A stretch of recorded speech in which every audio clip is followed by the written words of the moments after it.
Welcome to today's Coffee and Conversations. I'm Sam Harvey from the Center for Career and Professional Development, and today we're going to talk about following up. Last week for interviews, I talked about following up specifically after an interview. So today we're going to talk about following up a little bit more generally in order to keep up with your network and to possibly use them to identify new opportunities. So this is really how you keep connected with your network. If you've met some people within the field, how do you continue to cultivate those relationships? So following up isn't necessarily something you're going to do just once for a job interview. Yep, it might just be a one-time follow-up, and then hopefully you get to work with these people later on. But for the most part, after a networking event, it's not going to be you check in one time and then that's all. It's a continual process that might not directly impact your career for even a couple of years maybe. The point of it is to build a network and community within a field or area that has a potential to grow into things that you can't even predict. The person you just really liked from a networking event could later be someone that is your coworker or gets you a job in their office, or maybe it's a future collaborator that you end up meeting and it's years down the road that it ends up actually coming to fruition.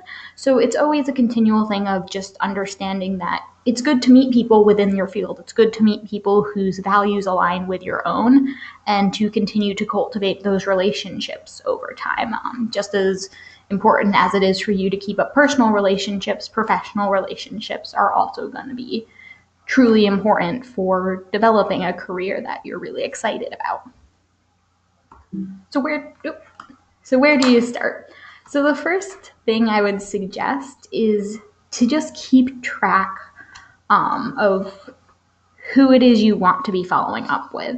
So this could be simply tracking things that are, okay, who do I need to keep up with that I talked to yesterday? Who do I need to keep up with that I talked to this last week? But just to generally keep up with who do you need to be in contact with and with that.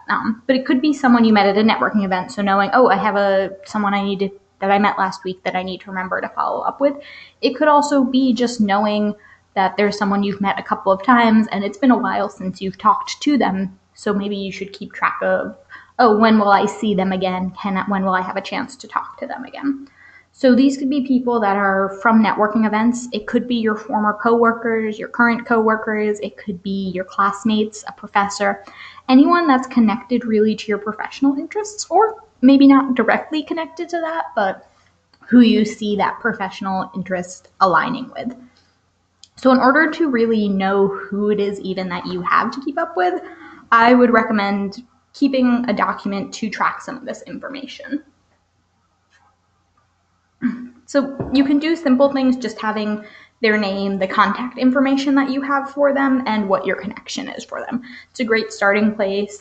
In sort of the old days, you'll see them a lot in old movies. That was what that Rolodex was, is you would have people's business cards in that Rolodex. If you needed to follow up with them, you'd be able to really quickly find them. Nowadays, that might just be that they're in your phone. You'll send them a quick text. They might be in your emails already. You can shoot them a quick thing that way. But I would recommend also having a place where you're kind of keeping track then more than just who they are, but to really be able to remember other information about them. So this is really handy to have their information at hand if you need a quick reference, if you're applying to a job somewhere they might have a connection with. So that's also really important that in that tracking you maybe have something about where it is that they work, what it is that they do, to be able to remind you of that. You might have someone in your connection that's at your dream company and not even quite realize it until you take a look at this list. So along with that, it's great to kind of keep track of when it was you last interacted with them.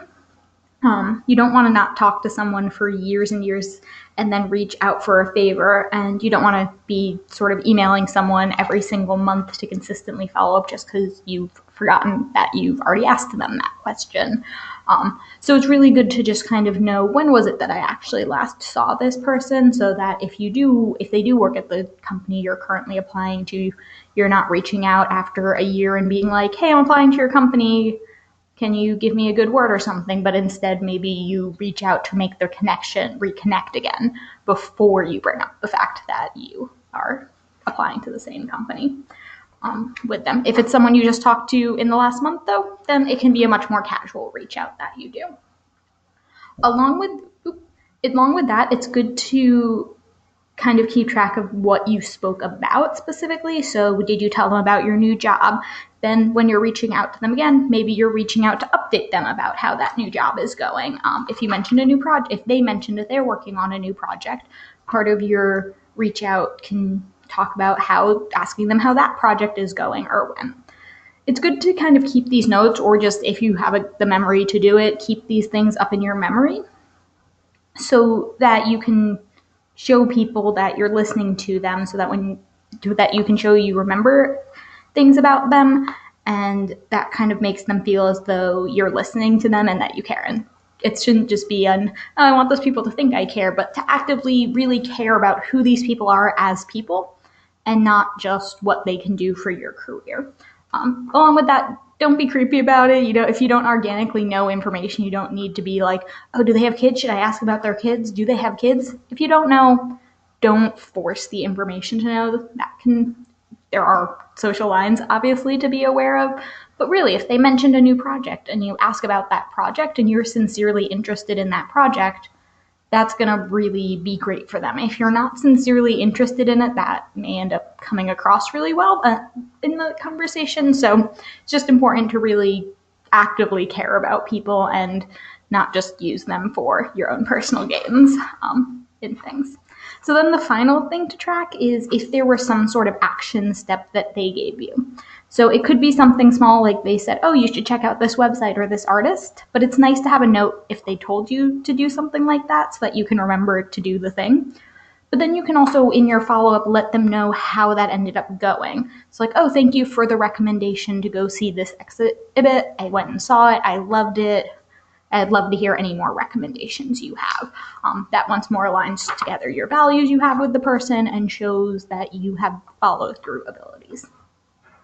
So all of these things are going to be really important when you reach out to the person to help remind them who you are, and they can help start a conversation and to really deepen that relationship. So it's not just like, oh yeah, we met at this networking thing. How's it going?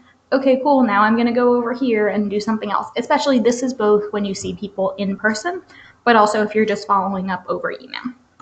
So how do you follow up with someone? Specifically, this is going to be more over email, not in-person following up. So one, it's important to include that personal message. So that's where those notes come in handy. If it's someone you have a long-term relationship with, you're probably just going to naturally have a little bit of that personal message in there. But even with people you just met, it shows what you focus on, what you talk about can help show them who you are as a person more, and it might really endear you to them and make them way more interested in helping you out and assisting you. Following up about something they told you to check out shows that you're responsible and you do what you say you will. And remembering something they've mentioned about their personal life can show your listening skills. So these small things can lead to them wanting to work with you later on or to recommend that you work with somebody that they know. Oh, I don't know why my screen... Okay. So that's always those things. The more that you can show who you are as a person and the more that they can relate into you, the more likely that it is that they're going to be really excited to work with you and want to assist you in the future. So when you reach out, I always recommend to include some sort of call to action. What do you need them to do once they finish reading this? Are you trying to set up a meeting with them? Is there someone you want them to introduce you to? Are you seeing if there's any openings in their companies? You can't reach out and just expect that they're going to know what it is you're looking for. You can't just be like, hey, how's it going? And they'll go, oh yeah, it's great. How are things with you? Oh yeah, it's great. They're not going to take the initiative to be like, so what is it you want from me? I mean, they might do it that way, but they shouldn't have to do it that way. It should always be coming from you of, I was wondering, sort of. You have what it is that you need from them to be able to do. It's also important in this ask to be aware of social boundaries. So the longer you've known somebody and been in regular contact, the bigger the ask can be. But if it's someone you've seen once a year for 5 years, they won't necessarily be willing to give you as much as someone you've seen 3 times a year for the last 5 years. That's not necessarily a rule of thumb, but important to keep in mind is the strength of the relationship you have between them. How often have they seen you in action? Where have they seen you? If you've seen someone 3 times a year for 5 years, but it's been only at like after parties, they might think you're a really great person to hang out with, but they might not know about your work ethic in the same way as maybe if you host a conference with someone and therefore you see them 3 times a year for 5 years. They're really going to be able to speak to your professional abilities there. So just kind of understanding the bigger picture of what that relationship is. So I have a really great example of this. I completed grad school a little over a year and a half ago, and recently one of my classmates she was my classmate. I didn't talk to her that much in the program, and I haven't really interacted with her that much, recently reached out to me. While she was asking me how I was still sitting there kind of waiting for that other shoe to drop to see, well, what does she want from me? Because that's someone that I don't have that much of a connection with. It's not someone that I would assume would just be reaching out to me going, oh, I just wanted to see how it was going. Because of the nature of our relationship, it was fairly evident to me that she was going to be asking for something. And that was totally fine. It was just, I wanted her to ask me the thing. Though if she had just been like, hey, Sam, can you do this thing for me? That would not have been okay.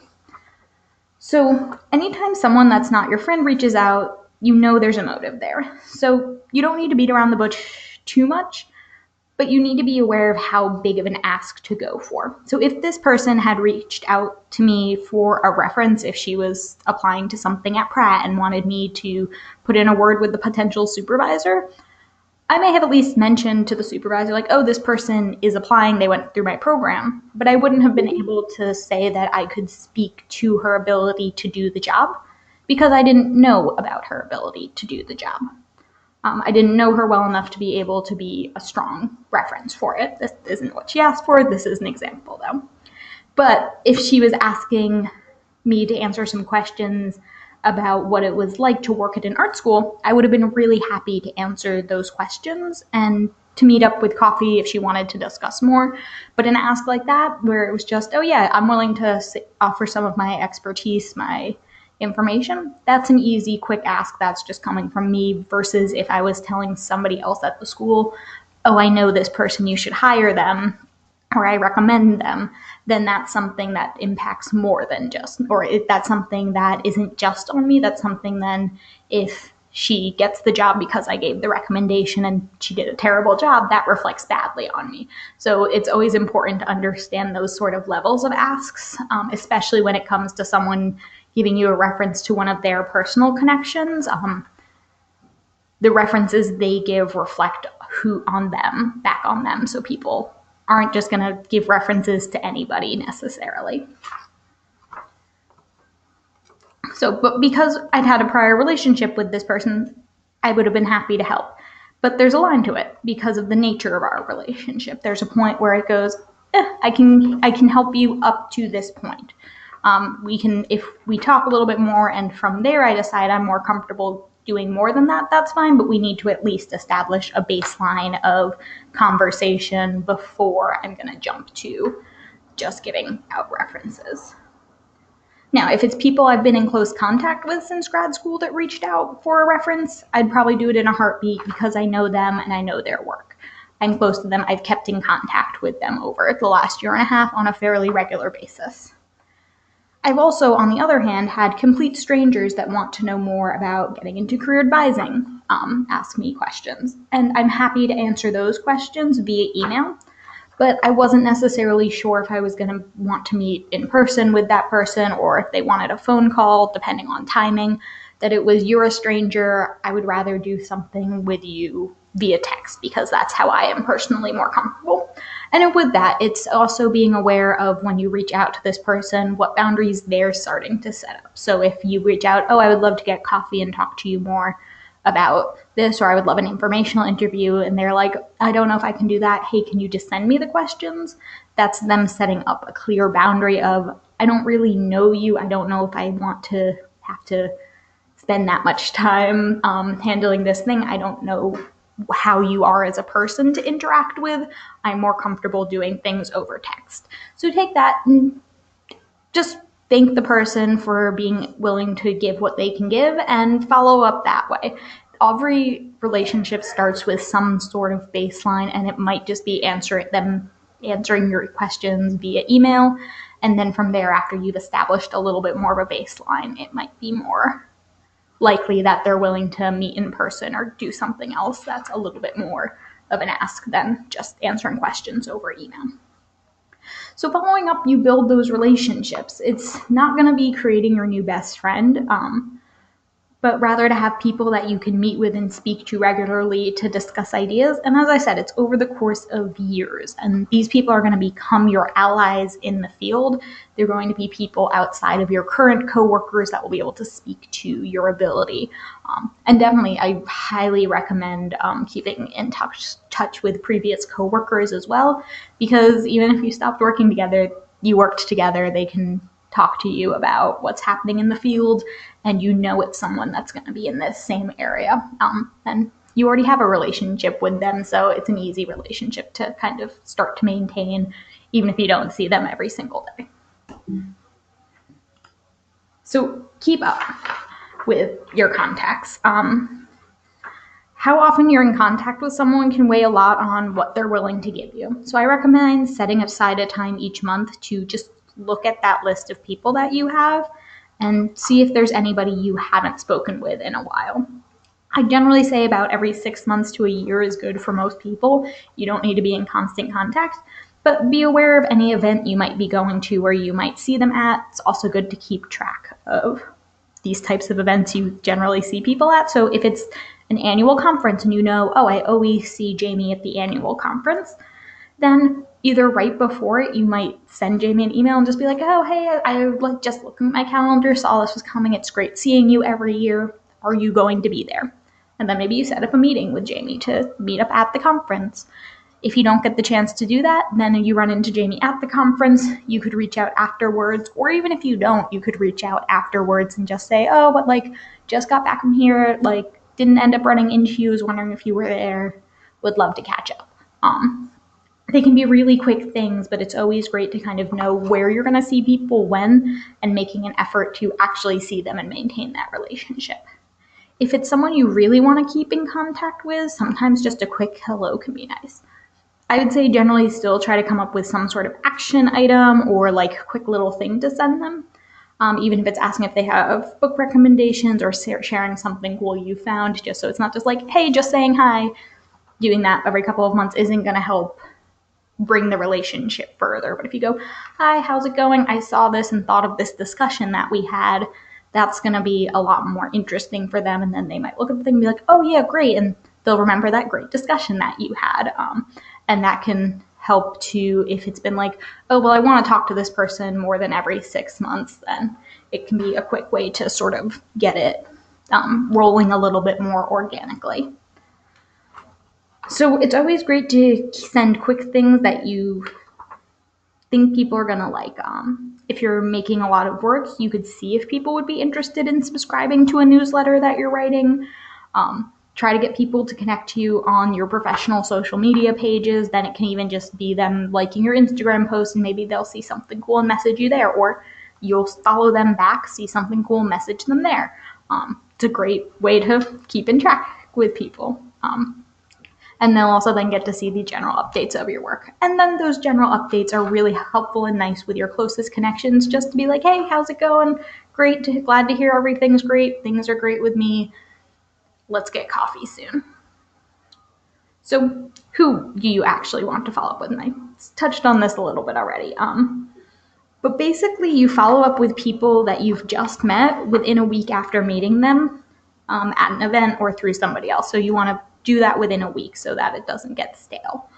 If anybody grants you time, so if anyone gives you an informational interview, a regular interview, or you get coffee, follow up after you've done that in order to thank them again. It could help continue the conversation, but just help solidify you a little bit more in their mind. If someone refers you to another person, follow up and thank them and let them know what that connection, how it was helpful for you. If anybody helps you personally or professionally, just send them a follow-up to thank them and let them know how things went with what they advised or how they helped. The point of the follow-up is to maintain the relationship and show people that you're appreciative of their interest and impact on you and your career. So do what you can to keep them in the general loop of things that they've directly helped impact on you. Some people might want more details of how things went. Those people will probably be more the ones that become more mentors to you. But other people, you can kind of just do a quick like, oh yeah, this is how this connection panned out. Hope you're doing well. They don't necessarily need the step-by-step of, and this is what I'm doing next. And you definitely want to find some people though in your life that are really, really interested and invested in your career and can be those people that you go to when you're like, hey, this really great thing happened, or hey, this weird thing happened. Do you think you could offer me some advice? Those are great people to have and to be able to talk to them when things happen in your professional life. So then the final point I kind of wanted to make was this idea of the waiting game. So the sort of stickiest and most nerve-wracking part of any of these things is often waiting for a reply. So the first thing is that not every reach out is going to need a reply. You don't need to be in that sort of constant cycle of thanking someone for the rest of your lives. But so at some point the conversation will die out, and that's totally good and fine and natural. And you just put that note on your tracking system and you reach back out in a couple of months. But when you reach out, generally give somebody about a week to reply to you. It may be that they're really swamped and busy, and they are planning to get to you later. But after about a week, it's okay to follow up again just to sort of nudge them. Things could have ended up in the wrong folder. They could have gotten sidetracked. It's very easy to end up having all the best intentions of talking to someone and then not. After that, you can always just leave it for a little bit. If they haven't gotten back to you after you've reached out after a week, just leave it. Once more, they may be swamped right now. They maybe saw it, didn't think they needed to do much with it, and moved on. It doesn't mean they don't want to talk to you anymore. They may just be busy. So for something like that, give it about another month or two, then you maybe consider reaching back out again. But only if there's a call to action that you really need from somebody and it was important. So if you were trying to get coffee with this person, for instance, or to get an informational interview, reach out again in a month or two. Hopefully they're less busy. Also be aware of your industry's busy times will be really important for that so that you're not always reaching out during a holiday rush or something. But if it was just a quick email to update them about something, there's not really a need to continue to follow up a month later unless you're going to see them at the event soon or hoping to see them. Once more, that's a different situation. But the revisiting in a month is really if you need something from them. If it was just the first email was that you were saying, hey, thanks for the connection to so-and-so, it went really great. They probably read it, they saw it, they went, oh, great, I'm glad that worked out. They just maybe didn't have the exact time to write back to you, and that's fine. Doesn't generally ever mean that you've annoyed them or that they never want to talk to you again. In 6 months or before the next event where you think you're going to see them, you can reach out again. They'll probably be really happy to see you. Most people are not that worried or judgmental about the professional connections they have. They're usually just really busy with what's going on in their job for the most part. Okay, so that's the end of this sort of thing on follow-ups. I'm going to stick around to answer questions.